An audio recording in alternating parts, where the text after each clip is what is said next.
But why? I told you to use 4mm first on this job. This job is made of packaging. What is wrong with you? Why do you like disobeying orders? What Mr. Stanley told me. Got it? I don't care what anybody says.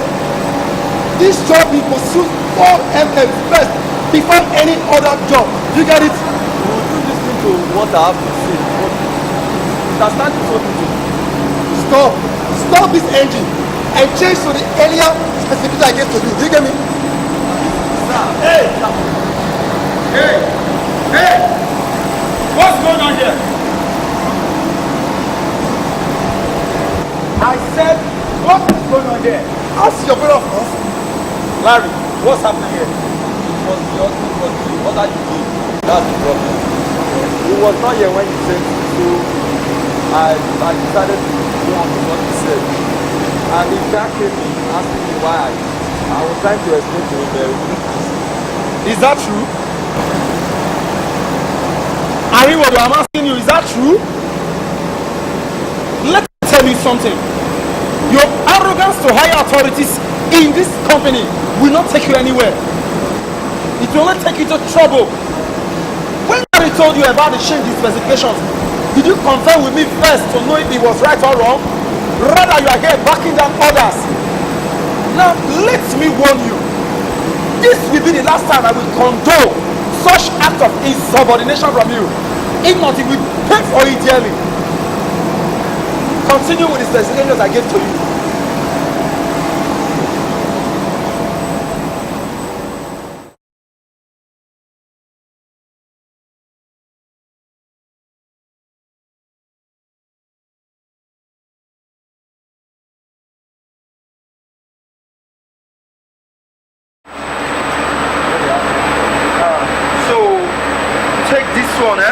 And blend it to the mixture. But sir, do you think this material grade will just fine for the job? What do you mean by that question? Do you think I don't know what I'm doing? No, it's not that, sir. Because the last time you issued this material grade for this type of shop, we couldn't get the right result, so we had to use bots. What job was that, and why is it that it's now I'm getting the report? The job we supplied Rich Hotel in Kubwa. I thought Mr. Ariwodo, as the ship head, would have reported the issue to you. We don't have Lossy in stock right now. But sir, sorry sir, but it's better we delay the job till morning. So that we not. Look, young man, Sir. that you are my wife's brother does not give you the right to question my order. I am your superior. Orders from me. Now, if I'm not tired of this job, take these materials now and go and meet Ariwodo and tell him this must come at right. If not, heads will roll.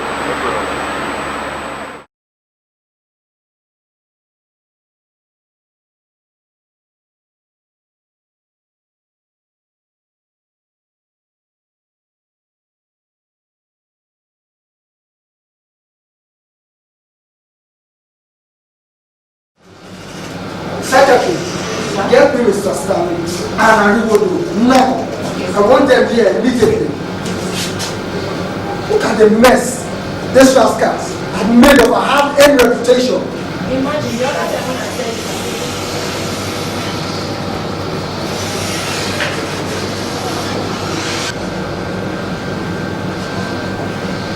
Now, can someone tell me what went wrong? I am Mr. Stanley. Sir. I'm asking a direct question here. Don't I deserve an answer? Sir, I can't really pinpoint what went wrong, sir. They don't care, Mr. Stanley. I know is that I gave them the necessary materials for the job, and I handled the job to the right shift I thought they deliver, but I apparently have been mistaken. I'm very sorry, sir. Did I hear you say sorry, Mr. Stanley? When we were talking as chief supervisor, you were busy covering up for this troublesome boy here. Look at the mess you have made. I mean, our high reputation. Huh? But sir, I think it was expected of me. The material grade is lower than the one we normally use. So it's not a short call, Mr. Man. I'm talking here and you're still arguing with me. Get out of my office, Mr. Ariwodo. Get out!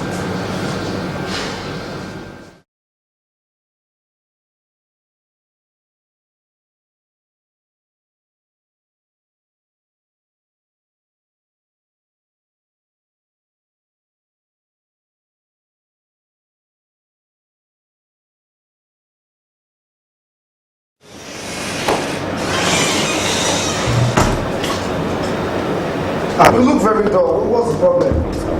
I'm alright, quite. Come on, I know you more than other people in this place. You're not alright. You're right, I know. What's the problem? Well, I'm not so much. Just that I had about So is that what's eating you up? yes, brother.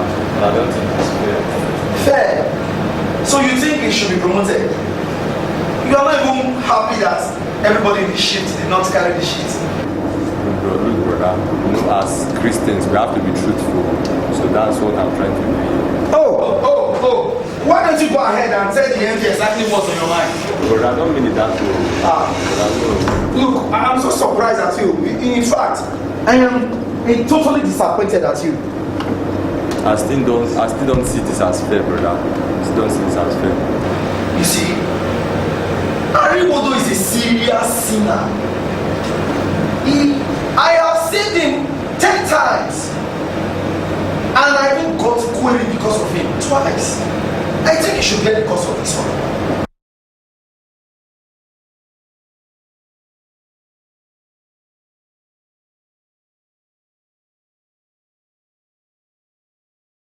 Good day, viewers, and you're welcome to today's episode of Decisions.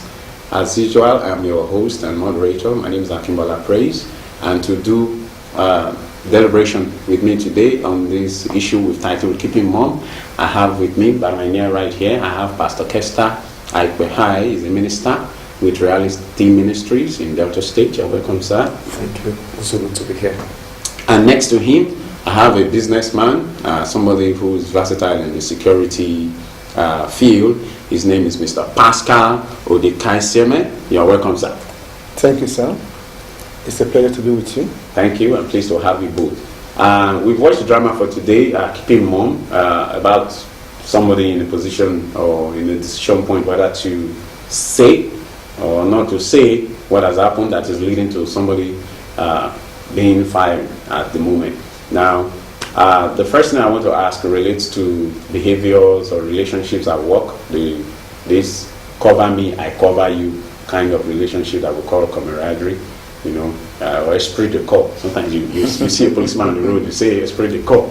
So I want to know, how healthy is this? Should we encourage it? Should we not encourage it, Pastor Kester?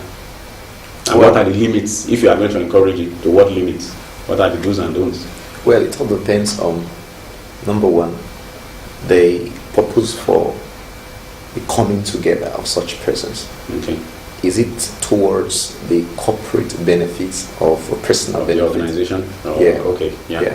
And also, it also depends on the individuals involved. Your mentality, your mindset about work and about God. Okay. Yeah. The bottom line is the fear of God. And if you are a Christian in a work environment and people are coming to you to form a clique that wouldn't glorify God and that wouldn't promote the company, you shouldn't be a part of that. Okay. Okay. Mr. Pascal, what's your take on this? People coming together, forming a clique. Would you want to encourage it in your business, or would you want to discourage it? It's in two ways. You just have to be careful. To be careful, for the person to be careful. So your company can call the person to be careful, or to make a replacement, meaning to save your job and to save your company. Okay. I don't know if you understand. And also save your own percentage. And also save because you need to be able to say the truth. Yes. But we shouldn't have fear saying the truth. Why is it that people sometimes these days they are afraid of saying the truth? Why is it that they just feel that if I just say the truth, something will just go wrong? It has always been like that. Oh, it's not a recent thing. No, I thought I'm just noticing it has never been a recent. People sometimes they stay away from saying the truth because of the consequence, the fear of the unknown, the fear of what they know. Okay, but how do you advise they go about that? See, that's why I said it all depends on the individual, your personal standard, your personal relationship with God. Now, if you know that saying the truth will keep you in tune with God, and with God, when you are with God, you have everything.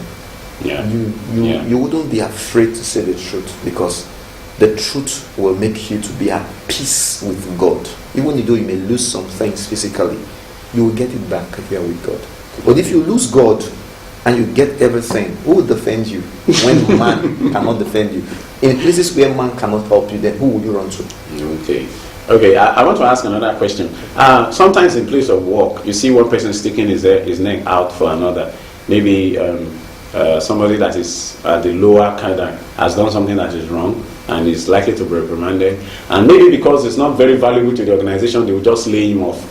Then somebody who is at a higher level, who knows that he cannot be laid off, he can at worst be given query and maybe suspension or warning. Then he now decides to take the blame for what the lower person has done. Is that good? Should it be encouraged, or is it going to lead to maybe the lower people just being out of control, just doing anything, since you know your boss will stick out his neck for you? So should you stick out your neck for somebody? Wisdom is profitable to direct. Now, if you allow wisdom to direct you, you will know when to stick out your neck for somebody and when not to. That's why initially I said it depends on the purpose for which you're doing it. Is it going to affect the company's objective? What I'm going to do now, is it going to affect the company's objective? If you look at it from that perspective, there are times you want to help people to keep their jobs. Yeah. Because even the company in itself knows that error, so as human beings are concerned, even machines make errors. Yeah. Human beings are prone to errors. So it's not that every time that people make errors that they should be punished for the errors. There are times you can cover up for them. Or just have mercy on them. Yes, or have mercy on them. Because Mr. Pascal, let me hear from you. How do you see sticking out your neck? Would you want to stick out your neck for somebody? Would you encourage somebody to always do that? Maybe because he cannot easily be reprimanded? Yes, thank you so much. One, the Bible is saying all getting should get wisdom. Yeah. Now, in a company where you're in higher office than the lower ones, Yeah. and you know because of your input to the company and also your output and what company benefit from you, you know it's not easy to lay you off just like a small staff. Now what do? Why I say the Bible is saying all getting should get wisdom and understanding. There's some questions that will come. Like now, you come to my table. Let me take it for instance, I'm your boss, I'm your superior in the working place. Yeah. And your case now come to my table. Yes. And then if I should raise it up, you'll be fired. Yeah. What do I do? And I know it's not a deliberately act. What do I do? And I know nobody else can. It's only me that can take it to the higher authority. I can leave it in my table. That is wisdom. I'm not telling the higher authority what's happened. but I can leave it on my table. I'll call the young man, gentleman, look at this and look at it in my table. But you know, if I leave it from here, if I move it from here, you'll be fired. Now, I want you to know where you're coming from. By so I will speak to that young man wisdom for you to come back to his senses. Okay, so like taking the bull by the horn, or like sticking out your neck for the person does not mean you give the person the room To misbehave. or the free reign. You still have to correct the person, right? Yes. Okay, but if a demand is placed on you by the higher authority that you need to submit that to the higher authority, then what do? There are people in every organization. Just like we have ranks, hierarchies. There are people that companies listen to. Okay. When you plead or you plead on behalf of certain persons, Okay. they will listen to you than if that person plead. Yeah, So that's true. if that's your position in a company, you have to behave like Jesus, like an intercessor, and plead on behalf of certain persons. But is there a limit to which you can plead? Because some people, like in what we watch now, the Ariwodo, they called him a serious sinner. And it seems that Mr. Stanley has stood on his behalf. He has played on his behalf several times. But now, maybe it's more than 7 times, and he has run out of pleading. So is there a limit to which you can plead for somebody if you want to stand in the gap for someone? Yes, there's a limit.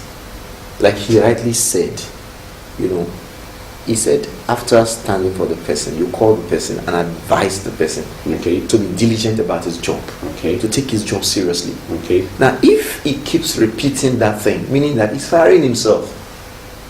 Do you share that, Mr. Pascal, sir? Yes, I have something similar like that in a working place.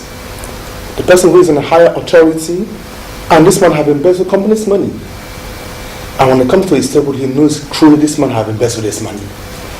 And now, the management is asking the boss, please, we want to see the account of Mr. A. He said, please, I'm still working on it.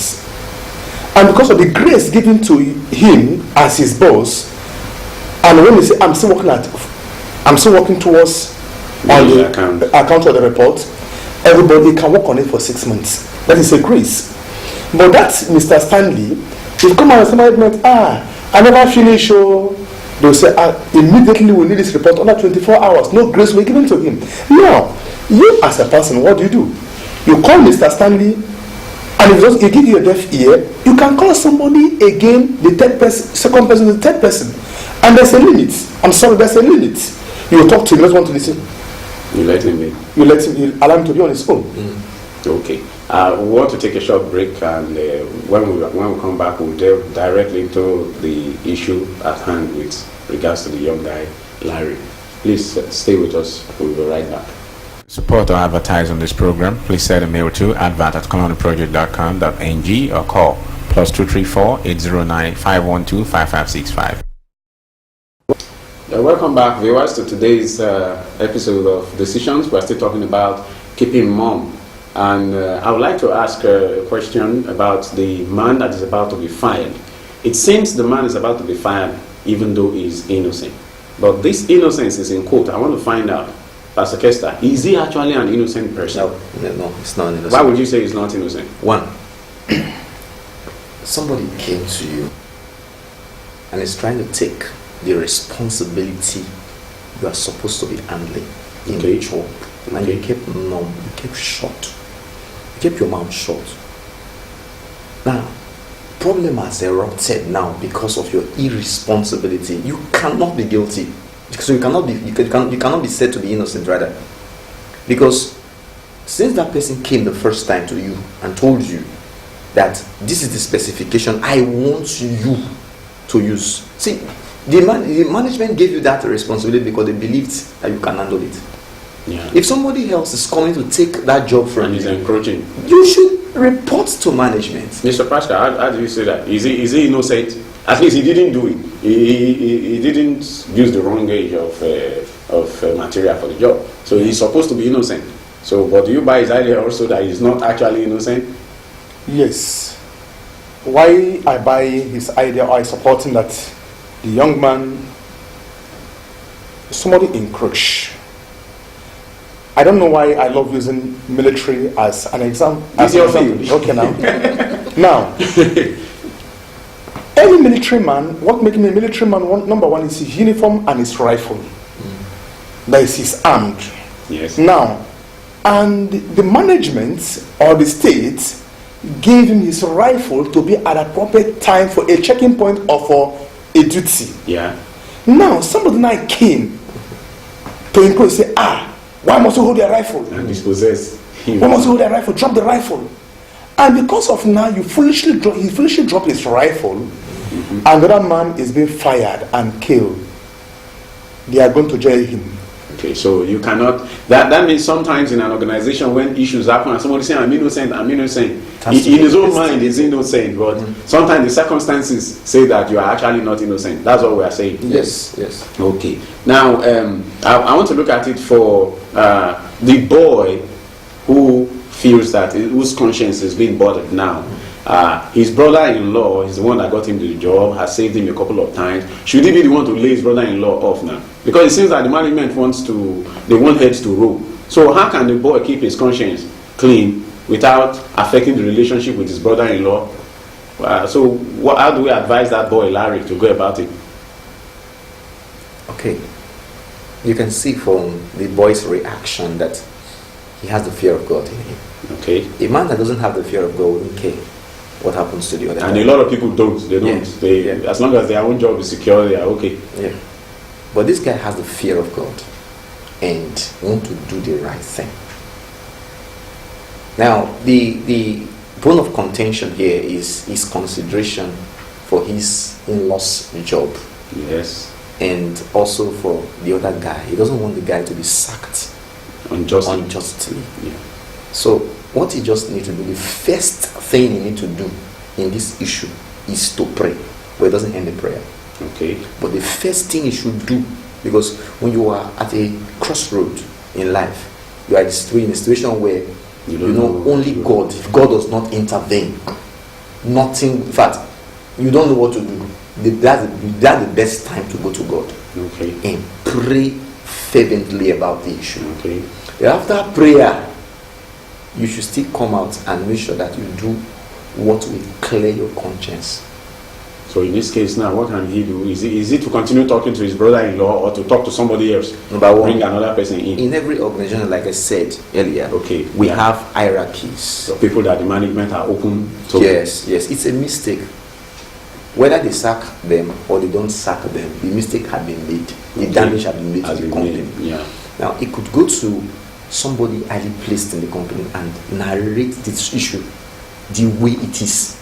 Okay. It may not be the boss now, yeah. but go to that person and narrate the issue and tell the person, especially somebody that the boss listens to. Okay. It may even be the boss's wife. Okay. And tell the boss that, look at what has happened, but please. And if you explain his own concern, yes, situation. I don't want to lose my job. Okay. This is my in-law. This is okay. That person will now be in a position to step in. Yeah, to step in. They will be the boss's pastor. Okay. But somebody should go to somebody that can listen, that boss can listen to. Everybody in this world has somebody they can listen to, no matter how hard they are. That's serious. Mr. Pascal, what do you say to this? Like my pastor just said, the Bible says that it's anything too hard for me to do? Nothing. But when you come to God and pray and say, God, help me. God is not far from us. Yeah. God will come close to him. And he said, God, help me. I need your grace. Now, for him to prove himself, he went, our pastor have just said, he opened up. Look at exactly what has happened.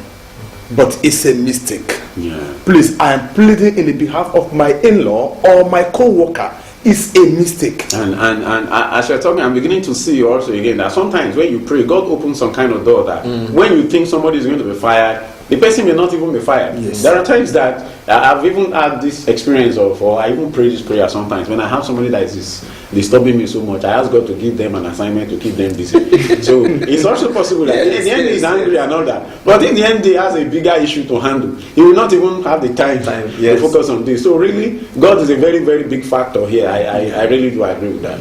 I really do agree with that. But let me ask one more thing. Now, the guy, the Mr. Ariwodo that was about to be fired, Now they called him a serial sinner. He has had a bad reputation, but in this case, he actually didn't do. He actually didn't do. Not that he didn't do. He didn't check properly. At least he could have checked the gauge of material that was given, and he could have spoken on. But he didn't do his job well, and that's why he's being held liable. But at this point, even though he's been given 1 month to exit the organization, is there anything he can do for anybody out there that is in this kind of situation? Is there anything the person can do at this point to restore confidence in himself? Very well. Even before this 1 month, you see, everybody know You must only befriend everybody. Everybody know their level of competence. Okay. There are sometimes in jobs, there may be a lot of you out there. You'll be given a responsibility that you know you're not very good at. Okay. And maybe somebody is covering for you. The best thing to do, while the person is covering for you, go and be developing yourself. Because the company will be looking at you that you can do it, but you know that you are not the one doing the job. Somebody else is doing the job. Before the company discovers that you are not competent enough, you need go to build your develop yourself. Build yourself up. There are many trainings you can go outside your job. You have spare time, weekends and whatever. Go and learn more, get more skills, and cover yourself before the company will get to know. Okay, but this man in this case now, does he have to befriend people? Does he suddenly have to become like an angel? Talk to people gently, have good manners? Will that save him? Or will they think that he's camouflaging to Mr. Pascal? Yes, like as earlier said, I'm the God of all flesh, there's nothing too hard for me to do. Okay, let me give you an example. There is this place I've worked. It's a bakery, and the owner of the company is one of here that has the largest bakery, Benue, Taraba, Adamawa, down to Kano. His name is Mr. Godwin Okafor. Something happened in production. Now in production, this lady who mixed the material, the raw material for us, she was carried away. Now, after the production, the company lost no less than 2.something million naira 2007. Consider 2.something million in 2007, what it is a big money. Yeah. But after the production, she said, wow, what do I do? What do I do? And the MD is not in town, but she was praying. Everybody wanted her to be sacked. Everybody wanted her to be what? Sacked. In short, 75% of the workers wanted to be sacked. But you know what happened? As she was praying, when the man came back, and the case was reported to her, because now she orders as interceding, and she opened and went, I did that out of mistake. The MD said, okay, is that all? Go back to production. Just like that. Go back to production. She worked for numbers of years she wanted to work on until she do what? It's marriage that moved her from the company. So what am I trying to say? When you open up thinking that you are going to be sacked, that's when God will intervene, because you have opened up and asked God to help you. At times, even though you open up, you say the fact and they sacked you, it may be God want them to sack you for him to take you forward a better place. So what I'm trying to say here is good to want to be what? To be honest. open and to be honest. Honest. Yeah.